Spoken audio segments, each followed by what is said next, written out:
Et si l'on faisait des arbres dans les villes et dans les villages, des leviers d'action locale et de reconnexion à la nature? Est-ce une vue de l'esprit? Je vous prouve tout d'abord le contraire à travers 5 exemples. Je vous présente ensuite l'une des solutions qui permettrait d'aller plus loin encore. C'est une innovation, elle s'appelle Seedcast. Elle transforme les arbres en source de données dynamiques. Avant de parler Seedcast avec une interview de ses 2 cofondateurs, je vous présente donc rapidement 5 projets. Ils font des arbres un patrimoine commun piloté avec les habitants.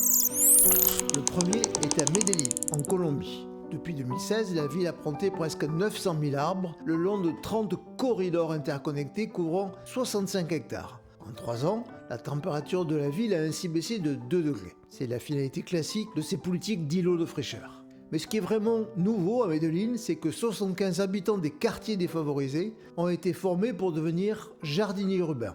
Ils sont désormais les gardiens de ces corridors. L'arbre devient alors un levier d'inclusion sociale et de création d'emplois. New York illustre un second exemple d'une autre nature.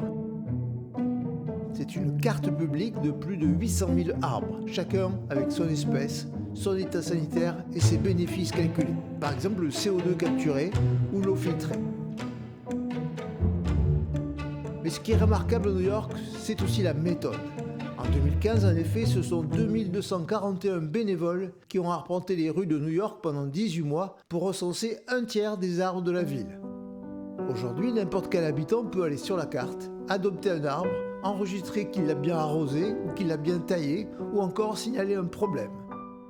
Plus de 3000 citoyens gardiens veillent ainsi sur 7500 arbres adoptés. L'arbre cesse bien d'être un bien municipal anonyme. Il a un prénom, une fiche et quelqu'un qui s'en occupe. Le troisième exemple est à Londres. Son but est notamment de multiplier la présence des arbres dans les rues. Pour cela, une association et la ville de Londres ont choisi d'impliquer directement les habitants. Ces derniers peuvent par exemple proposer des plantations, cofinancer les arbres et suivre leur implantation. L'arbre devient ainsi un projet local partagé. Melbourne, en Australie, ouvre une voie différente. Chaque arbre dispose d'un identifiant et d'une adresse email. Depuis une interface web classique, un simple clic sur un arbre permet d'envoyer un message directement à l'équipe municipale. Et le résultat est souvent inattendu. Non seulement des milliers de messages ont été reçus, mais fréquemment, les habitants n'ont pas envoyé des rapports techniques, mais de véritables lettres d'amour, des confessions, des déclarations. Un conseiller municipal a dit en 2015 « Les gens parlent littéralement à ces arbres comme à des personnes ». L'arbre est ainsi devenu un levier d'identité territoriale, un vecteur d'attachement à sa rue, à son quartier, à sa ville. Cinquième et dernier exemple, les projets de Singapour. Ils font partie des projets les plus avancés de la planète. Cette ville-État a d'abord développé une canopée continue au-dessus des grandes artères. Ce sont ainsi environ 150 km de routes naturelles qui relient les espaces verts et qui permettent donc la circulation des animaux et des insectes. En 2020, le projet a ensuite lancé une nouvelle étape. Son but, planter 1 million d'arbres d'ici 2030. À Singapour, élément original, le projet repose sur la participation communautaire. Les habitants peuvent planter physiquement un arbre contre un don qui finance l'arbre et sa préparation, mais aussi devenir facilitateurs bénévoles, par exemple pour accompagner d'autres planteurs, ou encore devenir organisateurs de sorties et d'événements nature dans leur quartier. Résultat, presque 800 000 arbres ont été plantés à ce jour, avec 3 ans d'avance sur l'objectif de 2030. Ces exemples le prouvent. Dans ces projets, les arbres ne sont vraiment plus du mobilier urbain. Ils deviennent à la fois un patrimoine vivant, partagé, commun, et un projet collectif. Dans cette chaîne, vous le savez, on croit beaucoup à l'innovation. Sans tomber dans les pièges du solutionnisme technologique, je voudrais vous montrer un exemple d'une des plus-values que la technologie peut apporter. Pour cela, je prendrai l'exemple de Seedcast. Seedcast est une innovation qui permet de connecter les arbres pour les suivre, vous le verrez, en quasi-temps réel. La première plus-value de cette solution, c'est que l'on peut bien sûr mieux piloter leurs besoins en haut, ou encore mieux détecter d'éventuels risques pour la sécurité publique. C'est déjà formidable.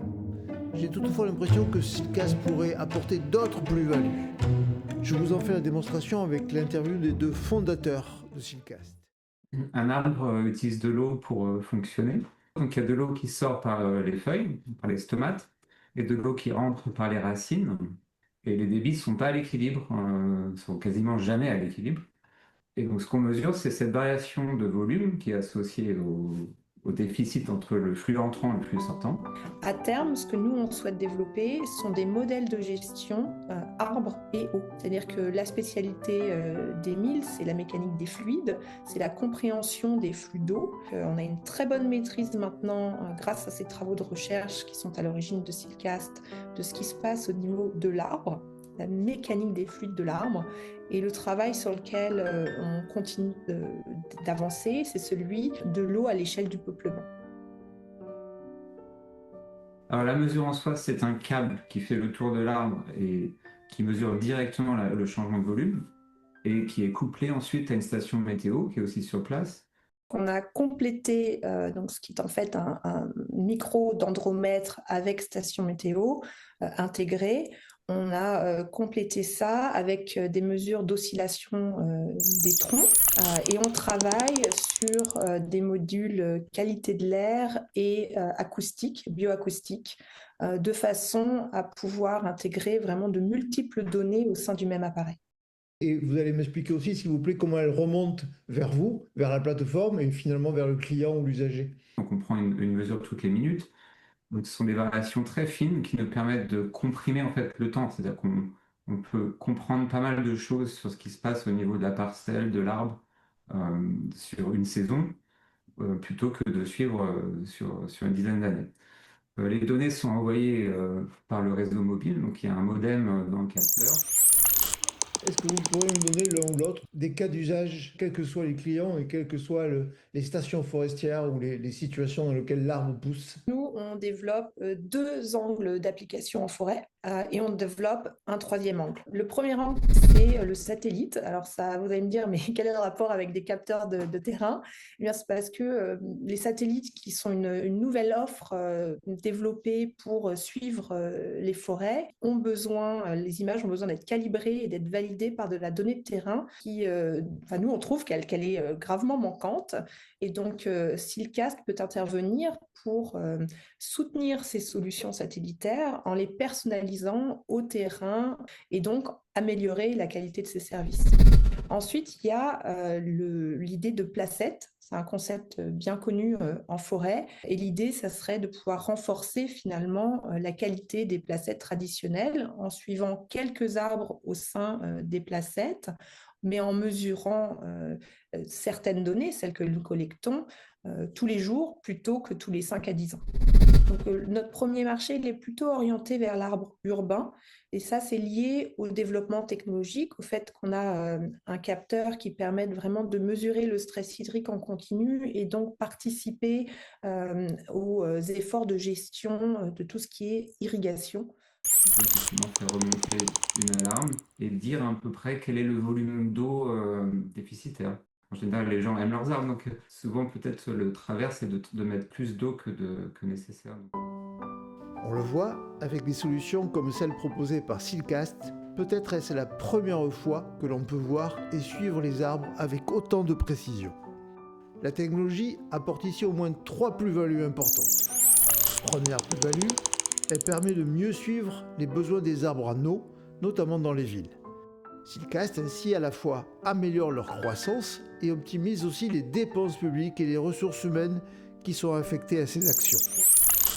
Seconde plus-value, en rendant possible un suivi précis et dynamique des arbres, des solutions comme Sealcast éclairent le débat et objectivent autant que faire se peut les décisions et les échanges. Cet arbre est-il vraiment dangereux? Est-il vraiment dépérissant?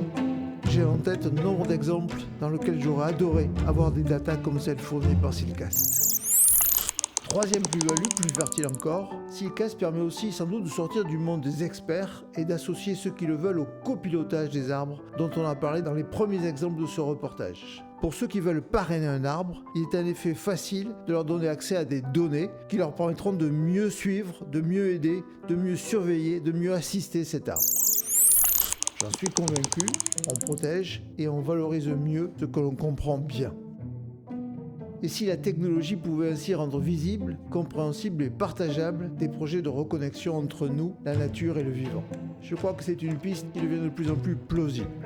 On est dans une période de l'humanité qui nous permet de mettre tout ensemble, c'est-à-dire qu'on peut avoir la partie mécanique précise, la partie données et envoi de données quotidiennes en forêt, et on l'a toujours rêvé, mais maintenant c'est possible et c'est ce qu'on essaye de faire.